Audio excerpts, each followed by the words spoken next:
سلام، تحلیل ارز بیت کوین کش هست. تاریخ 26 ژانویه 6 بهمن. تایم فریم روزانه. هر شود که ارز بیت کوین کش خیلی واضح با توی یک روند صعودی در حال حرکت بوده و دائما پامپ و دامپ می شده.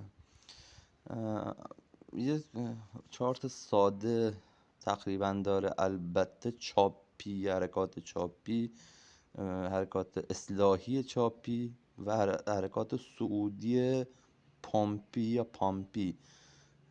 به این صورته که رفتار این ارز چند ماه گذشته به این صورت بوده که می اومده با یک سایه، با یک شادو نقدینگی استاپلاس ها را فعال میکرده پایین و پامپش رو انجام میداده و الان امروز ظاهرا به خط داینامیک، روند داینامیک چند ماهش تو کندل 2 روز قبل واکنش داده و به اعتقاد بنده استاپا رو جمع کرده، نقدینگی رو تأمین کرده. احتمالاً میدونید که تحلیل یعنی بازی با احتمالات و میتونه فیل بشه، ولی خب احتمالاً استاپا رو اینجا جمع کرده، همینطور که در گذشته تو این ناحیه استاپا رو جمع میکرد و پامپ شد و احتمالاً اینجا هم خودش رو تکرار بکنه. تحلیل ما ایه که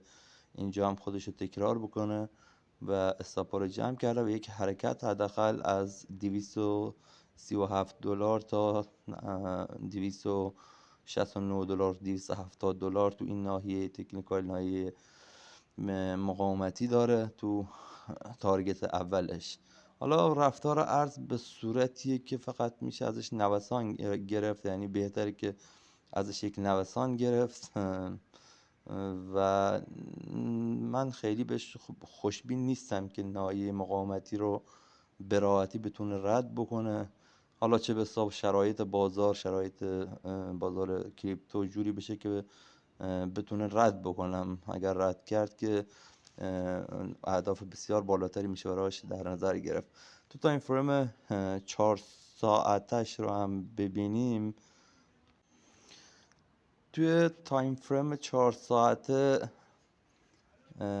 همینجور که میبینید رفتار خب اصلاح داشتیم بعد از یک پامپ نسبتا خوب، یک حرکت اصلاحی داشتیم، اصلاحی فشرده و حالت کامپلس اصلاح کرده و بعد تو اینجا برای من مهمه این که میگم نقدینگی رو احتمالاً جمع کرده باشه، تو این ناحیه رو میگم و چیزی که الان دارم میبینم فشردگی این ناحیه هستش و خروج از این فشردگیه هست که میتونه هدف $270 رو بیت کوین کش ببینه و احتمالاً اگر حرکتش شروع بشه با یک حرکت شدید طبق گذشته‌ای که داشته، با توجه به گذشته‌ای که داشته میتونه با یک زمان کم به تارگتش برسه. حد ضرر هم که مشخص کردم 220 تا $215 یک حد ضرر منطقی هستش نسبت به سرمایه‌ای که هست میشه و ریسک پذیری که داری معامله گر داره، میتونه این ارز رو با این هدف و با این حد ضرر حالا با توجه به استراتژی که داره خریدش رو انجام بده. موفق باشید.